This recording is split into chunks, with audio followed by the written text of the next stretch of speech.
Hello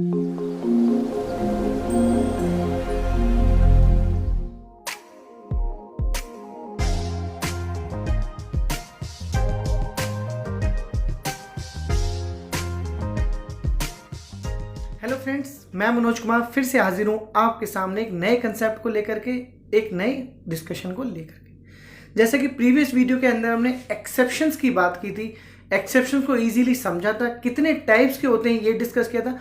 आज उनमें से ही एक टाइप की बात करने वाले हैं। आज बात करने वाले हम सिस्टम डिफाइंड एक्सेप्शंस की। तो जल्दी से पहले ये देख लेते हैं एक्सेप्शंस क्या होते हैं। ऐसी कोई भी एबनॉर्मल कंडीशन जो मेरे कोड को या जो मेरे प्रोग्राम को एरर में डाल दे या मेरे प्रोग्राम में इंटरप्शन कर दे, ऐसी सिचुएशंस को हैंडल करने के लिए दोस्तों हम एक्सेप्शंस का यूज करते हैं। एक्सेप्शन फैसिलिटेट करते हैं मेरे एंड यूजर को जस्टिफाई मैसेज दिखा दे, ऐसी चीजों के लिए यूज करते हैं हम एक्सेप्शंस का। अब आज के वीडियो में हम बात करने वाले हैं क्या, सिस्टम डिफाइंड एक्सेप्शन, मतलब प्री डिफाइंड, ऑरेकल ने जो पहले से डिफाइन किया है ऐसे एक्सेप्शंस की आज हम बात करने वाले। दोस्तों इसको अलग अलग नाम से जाना जाता है। पहले ये समझ लेते हैं कि इन सिस्टम डिफाइंड एक्सेप्शंस को लोग क्या क्या बोलते हैं।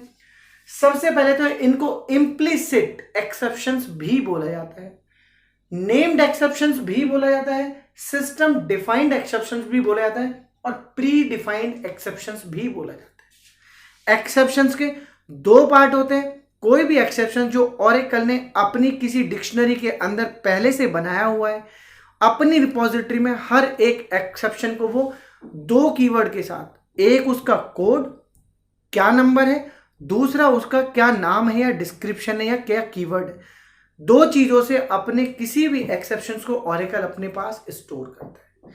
जब कभी भी मैं कोई प्रोग्राम चलाता हूं, उसमें कोई एरर आता है, तो सबसे पहले ऑरेकल इंजन रेज करता है एक एक्सेप्शन कि भाई आपने 1 को या किसी भी वैल्यू को 0 से डिवाइड कर दिया है, जो कि इनफाइनाइट नंबर लेके आ रहा है जिसका कोई मीनिंग नहीं है। ऐसी चीजों के लिए बहुत सारे एग्जांपल्स हैं दोस्तों, जिन चीजों के लिए प्री डिफाइंड एक्सेप्शंस मेरा रेज हो जाता है। एग्जांपल की बात भी करेंगे। जैसे ही मेरा प्री डिफाइंड एक्सेप्शन रेज होता है, तुरंत के तुरंत वो चला जाता है कहां पर, वो चला जाता है दोस्तों मेरा एक्सेप्शन ब्लॉक पर। और एक्सेप्शन ब्लॉक के अंदर हमने इजीली लिखा होता है कि किस एक्सेप्शन के लिए आपको यूजर को क्या मैसेज प्रिंट कराना है, किस एक्सेप्शन के लिए आपको क्या लिखना है, किस एक्सेप्शन के लिए आपको क्या स्टेप्स या क्या प्रोसेस फॉलो करने हैं, वो हमने अपने एक्सेप्शन ब्लॉक में इजीली लिखा होता है। जितने भी मेरे प्री डिफाइंड एक्सेप्शंस होते हैं दोस्तों, उसमें यूजर का कोई इन्वॉल्वमेंट नहीं होता है डिफाइंड करने में। मैसेज प्रिंट में आप कर सकते हो कि यूजर जो मैसेज भेज रहा है उसको हटा करके आप अपना मैसेज प्रिंट करा सकते हो, लेकिन उसके डिफाइनिंग में, उसके डिक्लेरेशन में यूजर का कोई रोल नहीं होता है। उसके लिए सीधे के सीधे रेस्पॉन्सिबल होता है मेरा ऑरेकल। वो सारी चीजें मेरा ऑरेकल ही मैनेज करता है, उसमें यूजर का कोई इन्वॉल्वमेंट नहीं होता है। तो देखते हैं, एक बार बोर्ड पे चलते हैं, देखते हैं हमारे जो प्री डिफाइंड सिस्टम के द्वारा या ऑरेकल के द्वारा बनाए गए एक्सेप्शंस होते हैं वो किस तरीके से काम करते हैं। थोड़ा सा डिस्कशन करते हैं। जैसे मैंने बताया कि ऑरेकल के जो प्री डिफाइंड एक्सेप्शंस होते हैं उनके अंदर दो चीजें होती हैं, एक होता है कोड और दूसरा होता है उसका नाम। एक होता है कोड, दूसरा होता है उसका नाम। जैसा कि यहां पे आप इजीली देख सकते हो, जो आपने कई बार अपनी कोडिंग में देखा होगा, नो डेटा फाउंड का एक्सेप्शन एकदम से आ जाता है। अब टेक्निकल बंदा तो इसको समझ सकता है कि नो डेटा फाउंड का मतलब क्या है, बट अगर एंड यूजर, आपने एक्सेप्शन नहीं लिखा है, आपने एक्सेप्शन हैंडलिंग नहीं की है, आपने एरर हैंडलिंग भी बोला जाता है इसको, अगर आपने एरर हैंडलिंग नहीं किया है तो एंड यूजर को क्या मतलब है, क्या फर्क पड़ता है कि भाई नो डेटा फाउंड का मतलब क्या है। उसको तो एक बात से फर्क पड़ता है कि मेरा प्रोग्राम चल रहा था और अभी बंद हो गया है, या प्रोग्राम चल रहा था कंप्लीट हो गया, फिर मेरा वो काम नहीं हुआ जो करना चाहता था। प्रोग्राम चल रहा है लेकिन प्रोग्राम रेड फ्लैग से दिख रहा है, एरर आउट हो गया है। यूजर को फर्क नहीं पड़ता कि उसने क्या मैसेज दिया है। मैसेज का मीनिंग केवल और केवल एक डेवलपर समझ सकता है, एक कोडर और एक टेक्निकल बंदा ही समझ सकता है। तो दोस्तों प्री डिफाइंड मैसेज ऑरेकल हमें भेजता है, अपने हिसाब से हम हैंडल कर सकते हैं उसको, यूजर के हिसाब से कहां, एक्सेप्शन ब्लॉक। तो दोस्तों बिल्कुल कंफ्यूजन नहीं रखते हैं, अपने इस फंडे को, अपने इस कंसेप्ट को अच्छे से क्लियर करते हैं। एक बार लैब की तरफ चलते हैं। लैब में प्री डिफाइंड अपने ओरेकल एक्सेप्शंस को देखते भी है, कुछ एक एग्जाम्पल भी देखते हैं। तो दोस्तों एक बार लैब की तरफ चलते हैं। तो आज इस लैब के अंदर हम देखने वाले हैं दोस्तों कौन सा, सिस्टम डिफाइन का एक पार्ट जिसको हम बोल रहे हैं प्री डिफाइंड एक्सेप्शन या बोल रहे हैं नेम्ड एक्सेप्शन। कौन से होते हैं, नाम से ही समझ में आ रहा है नेम्ड एक्सेप्शन मतलब ऑरेकल ने कहीं ना कहीं इंटरनली इसका एक नेम और एक कोड डिफाइन किया हुआ है, जिसकी वजह से इसको नेम्ड एक्सेप्शन बोला जा रहा है। ये रन टाइम पर ऑटोमेटिकली रेज होते हैं, इन्हें हमें रेज करने की जरूरत नहीं पड़ती। इसका एक नाम होता है और एक प्रॉपर कोड होता है, जिस नाम को यूज करके हम इसकी हैंडलिंग एक ठीक तरीके से कर सकते हैं। एक एग्जाम्पल देखते हैं। देखिए दोस्तों, एग्जाम्पल की बात करूं तो ये उनके नाम है, ये उनका कोड है, और एक यहाँ पे होता है दोस्तों क्या, डिस्क्रिप्शन, जिसमें मुझे ये पता पड़ता है कि इस वाले एक्सेप्शन का एक्चुअल मीनिंग क्या है। नो डेटा फाउंड कोड ये, और इसका मीनिंग क्या है, टू मैनी रोज ये कोड, इसका मीनिंग क्या है। तो चलते हैं एक बार लैब में और अच्छे से इसको समझते हैं। देखिए दोस्तों, अगर मैं एग्जाम्पल की बात करूं तो सबसे पहले बात करूंगा सिंटैक्स की। सिंटैक्स, क्योंकि यहां पर हम खुद से कोई एक्सेप्शन नहीं बना रहे, तो सिंटैक्स में आपको बस केवल और केवल ये जरूर जानना चाहिए कि अगर आप नेम्ड एक्सेप्शन यूज कर रहे हो, सिस्टम डिफाइंड एक्सेप्शन यूज कर रहे हो, तो आपको उसका नाम पता होना चाहिए, जिस नाम को आप एक्सेप्शन वाले ब्लॉक में डाल के और उसके हैंडलर पे क्या करना है आप एक्शन ले सको। और यहाँ पर सबसे इंपॉर्टेंट बात यह है कि अगर कभी भी आपको ये नहीं पता है कि आपका कौन सा एक्सेप्शन रेज होने वाला है, या आपको सिस्टम से जो एक्सेप्शन रेज होने वाला है इम्प्लिसिटली ऑटोमेटिकली वो आपको नहीं पता है, आप उसको हैंडल कैसे करें, तो सीधे दोस्तों कुछ लिखने की जरूरत नहीं है। एक्सेप्शन के अंदर सिंपल लिखना है व्हेन अदर्स देन, मतलब अगर आपको पता है तो ठीक है, नहीं पता है तो अदर्स के अंदर बाय डिफॉल्ट ऑटोमेटिकली सारे एक्सेप्शन को हैंडल करने की पावर होती है। इसके अंदर हम अदर्स के अंदर जाकर के जो भी एक्शन लेना चाहते हैं वो यहाँ पे ले सकते हैं।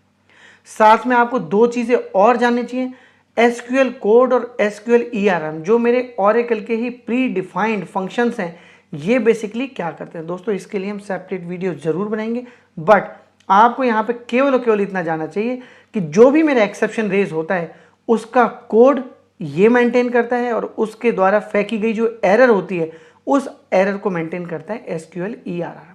अब चलते हैं अपने एग्जाम्पल की तरफ। एग्जाम्पल को शुरू करने से पहले, जैसा मैंने बताया आपको, अभी दिखाया भी था अपने एक्सेप्शन, अगर मैं बात करूं इनवैलिड नंबर, तो देखिए इनवैलिड नंबर का जो कोड होता है वो ये होता है, और सिस्टम जो एरर हमें शो करता है वो ये करता है।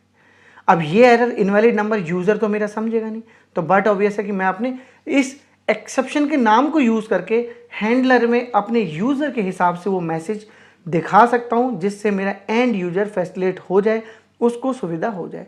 नो डेटा फाउंड का भी बताया, टू मैनी रोज का देखिए ये एक्सेप्शन का नाम है, ये उसके कोड का नाम है, और ये उसका डिस्क्रिप्शन है। बढ़ते हैं अपने प्रैक्टिकल की तरफ। प्रैक्टिकल में सबसे पहला एग्जांपल लिया है दोस्तों मैंने अपने प्री डिफाइंड एक्सेप्शन में नो डेटा फाउंड का। अब नो डेटा फाउंड आपको नाम से ही पता लग रहा है कि भाई नो डेटा फाउंड मतलब इसको कोई डेटा मिला नहीं है, तो कुछ इस तरीके का एक्सेप्शन, सिंपल 3-4 लाइनों में एक छोटा सा कोड लिखा है दोस्तों। देखिए यहाँ पे आपको अदर्स की पावर भी देखनी चाहिए कि अदर्स मेरा जो मैंने बताया था डिफॉल्ट काम करता है वो किस तरीके से काम करेगा, और एसक्यूएल कोड और एसक्यूएल ईआरएम जो मैंने बताया था मेरे ऑरेकल के फंक्शंस होते हैं, जो सबसे लास्ट में जो एक्सेप्शन रेज हुआ है उस सबसे लेटेस्ट एक्सेप्शन से क्या कोड था और क्या उसका मैसेज था, वो ये दोनों फंक्शन ऑटोमेटिकली मेंटेन करते हैं। सबसे पहले मुझे नहीं पता, जैसे मैंने बताया था कि अगर आपको एक्सेप्शन का नहीं पता है तो आप अदर्स को यूज कर सकते हैं, आपको सिंपली यहाँ पे पता लग जाएगा। सिंपली मैं क्या कर रहा हूँ, एम्प्लॉय का एक नेम ले रहा हूँ जो इसके अंदर आएगा, और अगर वो वैल्यू मिलेगी मुझे तो इसके अंदर वैल्यू आ जाएगी, कोई एक्सेप्शन नहीं आएगा। बट अगर एम्प्लॉय नंबर 1 नाम की कोई एम्प्लॉय नंबर है ही नहीं तो नो डेटा फाउंड का एक एक्सेप्शन आएगा। अभी मैंने क्योंकि अपना एक्सेप्शन यहाँ लिखा नहीं है तो बाय डिफॉल्ट वो अदर्स के अंदर जाएगा। चेक करते हैं, एक बार चला के देखते हैं, अपने अनोनिमस ब्लॉक को यहाँ चला के देखते हैं। ये लीजिए दोस्तों, मैंने चला दिया, देखते हैं क्या मैसेज आता है।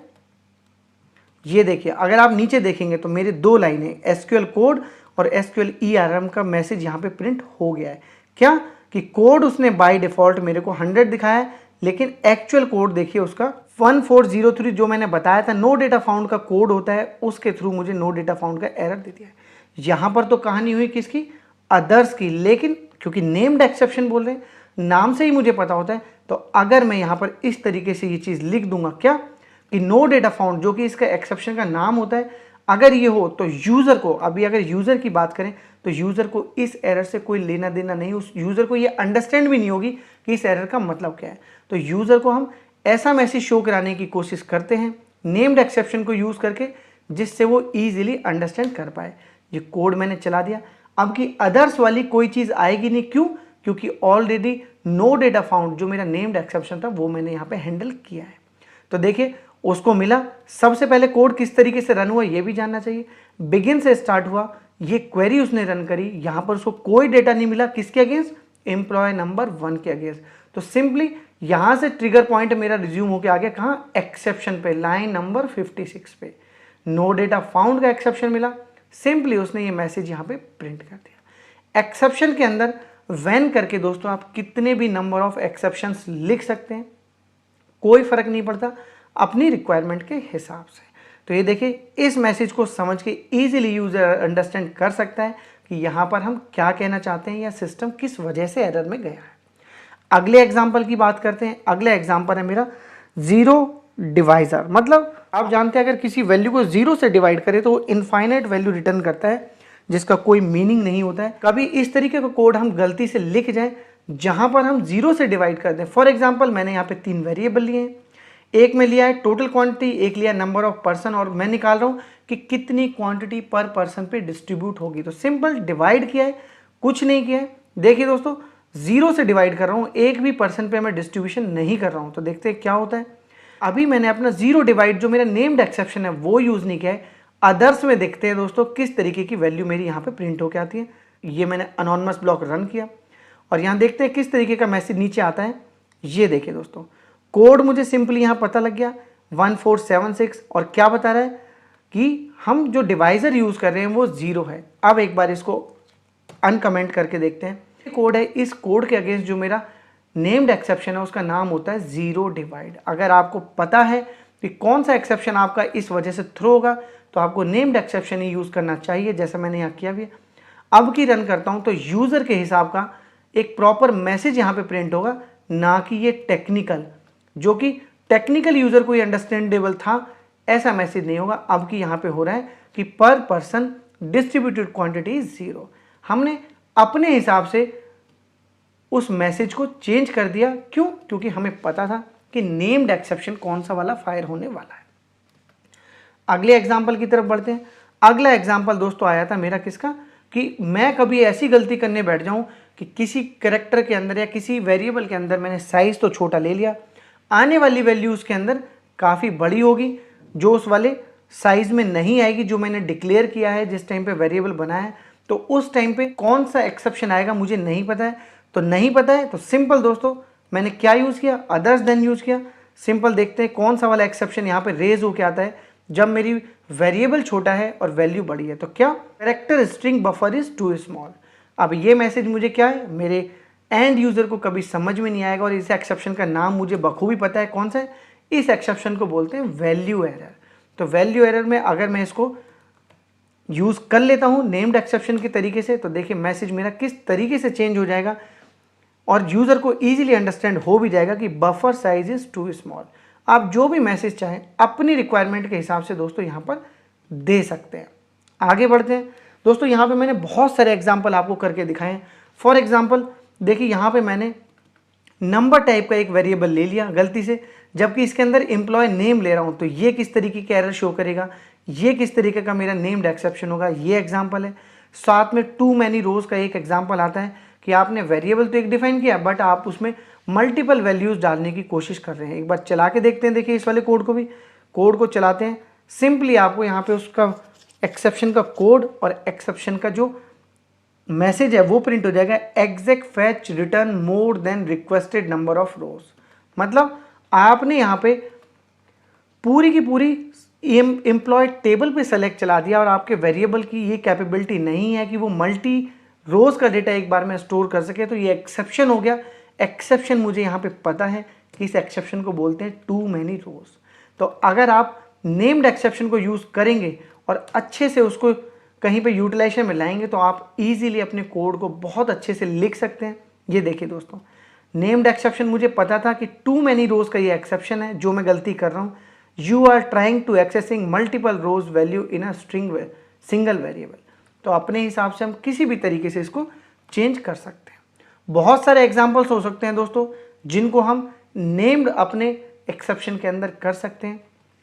अगले एग्जाम्पल की तरफ बढ़ते हैं। देखिए दोस्तों, अगला एग्जाम्पल मैंने लिखा हुआ है कि एक वेरिएबल मैंने यहाँ डिफाइन किया, इंसर्ट ले रहा हूँ अपनी एम्प्लॉय टेबल के अंदर दो कॉलम में, किसमें, एम्प्लॉय नंबर में और सैलरी में। बट ऑब्वियस है एम्प्लॉय नंबर और सैलरी दोनों ही मेरे नंबर टाइप के होंगे, लेकिन देखिए सैलरी में मैं एक कैरेक्टर वैल्यू यहाँ पे डालने की कोशिश कर रहा हूँ। देखते हैं सिस्टम मेरा किस तरीके की एरर मुझे शो करता है, किस तरीके से मुझे एरर दिखाता है, ये देखते हैं एक बार। ये देखिए दोस्तों, यहाँ पे मुझे एक्सेप्शन का कोड और एक्सेप्शन का जो मैसेज था वो दिखा दिया। क्यों, मैंने अदर्स यूज़ किया था, बट मुझे पता है कि ये जो एरर होती है कौन सी, इनवैलिड नंबर की है। तो अगर मैं इनवैलिड नंबर का नेम्ड एक्सेप्शन यूज़ करूँगा तो मैं अपने यूज़र को ईजीली ये बता सकता हूँ कि हमने किस तरीके की गलती की है और उसको देख करके यूज़र एप्रोप्रिएट एक्शन ले सकता है। ये देखिए, you are trying to insert wrong value. At least इसको समझ के मेरा एंड यूज़र ये जरूर समझ जाएगा कि हम कुछ ना कुछ गलती ज़रूर करें। तो ये छोटा सा एग्जाम्पल मेरे प्री डिफाइंड और सिस्टम डिफाइंड और नेम्ड एक्सेप्शंस के लिए दोस्तों।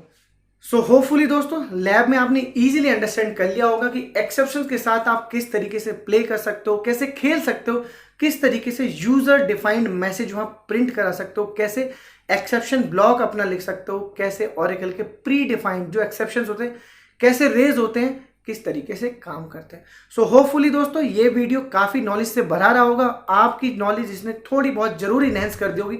तो अगर ऐसा हुआ हो, आपको वीडियो पसंद आया हो, तो वीडियो को लाइक कीजिएगा, शेयर कीजिएगा मेरे उन भाइयों के लिए जो एक्सेप्शन समझना चाहते हैं, जो एरर हैंडलिंग के कंसेप्ट को और अच्छे से क्लियर करना चाहते हैं। साथ में दोस्तों मेरी इस मुहिम को सपोर्ट करने के लिए, मुझे मोटिवेट करने के लिए मेरे चैनल को सब्सक्राइब जरूर कीजिएगा, सो दैट आपके पास इस तरीके के छोटे छोटे रियल लाइफ के एग्जाम्पल्स के साथ वीडियोस आपके पास आते रहे, आपको उस तरीके के नोटिफिकेशंस मिलते रहे। दोस्तों एक मेरा व्लॉग भी है जहां पर मैं व्लॉग लिखता हूं, किसके, कि जो मैंने लैब में जितना भी कोड यूज किया है, जो भी एग्जाम्पल्स किए, वो आपको उस ब्लॉग पे इजीली मिल जाएंगे। आप इस वीडियो का नहीं, किसी भी वीडियो का जाकर के कोड वहां इजीली वीडियो के हेडिंग के नाम से आप जाके देख सकते हैं, आपको सारे के सारे व्लॉग वहां पर इजीली मिल जाएंगे। और आपके भाई का एक YouTube व्लॉग चैनल भी है, उस व्लॉग चैनल पे आप जरूर जाइएगा, आपको टाइम मिले तो थोड़ा डिफरेंट फील होगा, थोड़ा अच्छा फील होगा। दोस्तों फिर से मुलाकात होगी एक नए वीडियो में एक नए कंसेप्ट के साथ, तब तक के लिए थैंक यू सो मच।